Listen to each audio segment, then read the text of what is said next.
Big girls may not cry, but biblical men certainly do.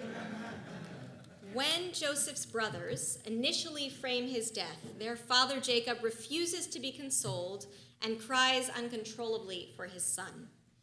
In today's reading, Joseph cries as he laments his own harsh treatment of his lost brothers. In next week's Parsha, when Joseph reveals his true identity to his brothers, he cries so loudly that all of Egypt can hear. Joseph cries yet again on his youngest brother Benjamin's shoulders, and again when he reunites with his father Jacob for the first time in decades. Every week in this room, we read the stories of characters racked with emotion, characters from whom we are supposed to learn. Just as our sanctuary space is not free from stories of tears, it cannot be a place free from real-life tears, real-life emotions.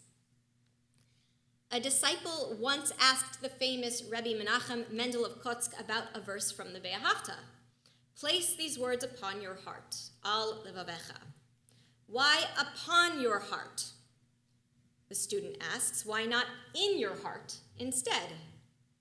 The Rebbe answered, it is because when we are born, our hearts are closed, and we cannot place holy words inside them. So we place them on top of our hearts. And there they stay until one day our hearts break open and the words fall in.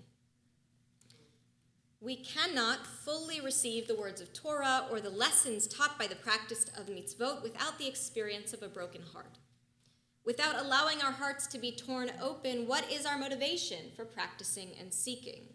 How can we know the meaning of kindness and equanimity we are commanded to practice if we have not seen or experienced some of the opposite? How can we best be there to visit the ill and the mourning if we have not been in a place of illness or mourning ourselves? As this synagogue space is one in which we gather to learn Torah, we must enter this space with the sort of open heart that comes from that heart being cracked open and then mended time and time again. In this room, you are welcome to bring sadness, guilt, anger, maybe even overwhelming joy. In this room, we have books full of millennia of poetry written by people experiencing an incredible variety of emotions with all of their layers and nuances. In this building, we have community members who have also experienced sadness or guilt or anger and can be sources of comfort or information about how to heal.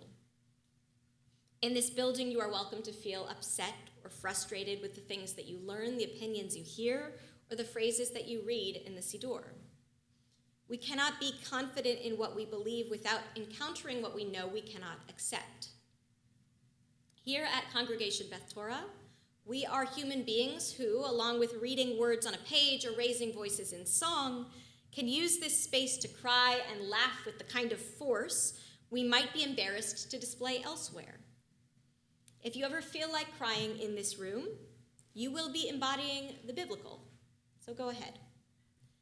Whether it is a response to an experience here or just a release from a hard week at work or home, we have tissues in this building,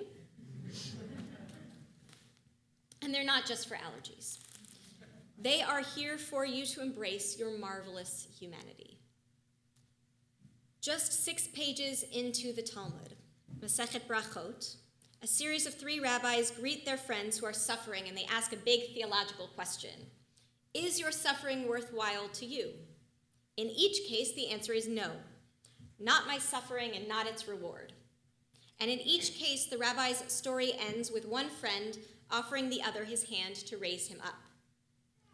The last of the 3 stories ends with Rabbi Yochanan sitting and crying with his friend Rabbi Eliezer until Rabbi Eliezer is ready to stand up again. After pages of theological reasoning surrounding the idea of suffering, the last word comes in the form of action that transcends the theological. Even if Rabbi Yochanan does not understand or agree with Rabbi Eliezer's dismay, he sits next to him and he acknowledges his pain. It is not easy to enter into another person's emotional space, and yet, in this building, when we see another person who seems upset, we must take the initiative of Rabbi Yochanan. We ask if we can be of comfort, and if we can, we validate how they are feeling and sit on the same level with them to hold their hand, maybe to cry with them. While a few weeks ago we spoke about the importance of offering concrete help, sometimes the offer to sit and cry together can be the concrete help that is needed, or at least it can be a vital precursor to that help. When Jacob and Joseph sob through the end of the book of Genesis, they do so on each other's shoulders. As we are the inheritors of a tradition of these holy men, let us be the big men and the big women who do cry, and let us make this a fitting space for other community members to do the same. Shabbat Shalom.